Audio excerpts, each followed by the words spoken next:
பொங்கல் பரிசுன்னு சொல்கிறாங்களா? பொங்கல் பரிசு யாருக்காக தர்றது? இல்லாதவங்க, வயசானவங்க, குழந்தைங்கள பார்த்துக்காதவங்க, அதாவது நடுத்தெருவுல விட்ட அனாதைங்களுக்காக, அதாவது அனாதைன்னு சொல்லக்கூடாது. யாரும் ஆதரவு இல்லாதவங்களுக்காக கொடுக்கக்கூடிய ஒரு ஒரு பொருள்.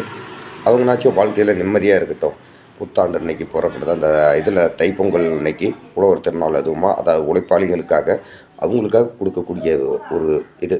கவர்மெண்ட் கொடுக்குற இதுதான் இந்த பொங்கல் பரிசு. அந்த பொங்கல் பரிசு ஒவ்வொரு ஆட்சியில வரும்போது ஒவ்வொன்னும் மாற்றமாகுது.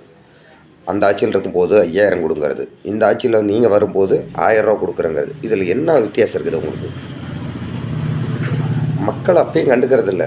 உங்க காரிய தேவைக்கு மட்டும் யூஸ் பண்றீங்க. காரணம் என்னன்னா, எலக்ஷன், ஓட்டு டைமு இந்த மாதிரி டைம்ல மட்டும் தான் பரிசு திட்டத்த அறிவிக்கிறீங்க. வேணா வாங்குறோம் தான் நாங்க. வாங்காத இல்ல. நாங்க வாங்குறோம் தான். ஏன்னா, அதுதான் நாங்க செய்ற தப்பு. Incoming voice call from Venkat. நாங்க அந்த தப்ப செய்யாத விட்டுருந்தா, இந்த பிரச்சனை இருந்திருக்காது. நாங்க அந்த தப்ப பண்ணியிருக்கோம். அதனால தான் இவ்வளோ பிரச்சனை. நேர்மையா நடக்கிறதுக்கும், நல்ல ஆட்சிக்காரங்களுக்கும் நாங்க ஓட்டு போட்டதில்ல. காலம் மட்டும் நாளும் என்ன, தெரிஞ்ச கட்சிக்கும், பழக்கமான இதுக்கும், அதாவது பேருக்காகனாச்சும் இவங்களுக்கு நம்ம செய்யணுமேன்னு செஞ்சுக்கிட்டு இருக்கிறதுனால தான் இவ்வளோ பிரச்சனை. நல்லா தெரிஞ்சுக்குங்க. உங்களை எவ்வளோ தூரம் நாங்க இதுங்கிறோமோ, நம்புகிறோமோ, நம்பிக்கை துரோகங்கிறது நீங்க தான் பண்றீங்க. அதாவது ஒருத்தருக்கு பண்ணா நம்பிக்கை துரோகம்.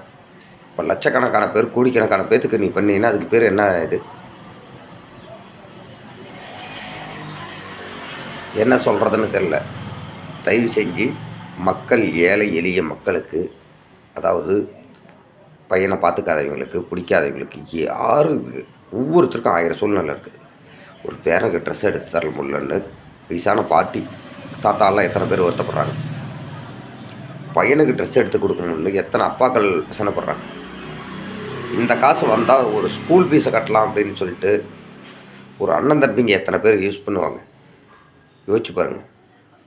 அவங்களுடைய சூழ்நிலையெல்லாம் யோசித்து பார்த்துட்டு கொடுக்குற காசு கௌரவமாக நாளைக்கு பிரச்சனை இல்லாத மாதிரி மக்களுக்கு சேர்ற மாதிரி கொடுத்தா இந்த அரசாங்கத்தை எல்லாம் மதிப்பாங்க, போட்டுருவாங்க.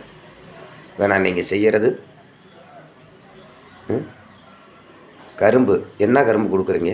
அரிசி. அந்த அரிசியில் பொங்க வைக்க முடியுமா? கொடுக்குற பொருள் எந்த பொருள் மீதி வருது, இல்லை எந்த பொருள் நல்லா இருக்குது? எந்த பொருளும் நல்லா இல்லை. அதில் யாரும் பொங்கவும் வைக்க முடியாது. ஒரு பேருக்கு கொடுக்குறீங்க. மதிப்புக்கு 200 300 500 தரங்கிறீங்கல்ல, அதை கையில் கொடுத்துருந்தா அவன் சௌரியத்துக்கு அவனே வாங்கி 3 நேரம் நீட்டாக நல்லா சாப்பாடு சாப்பிட்ருப்பான்.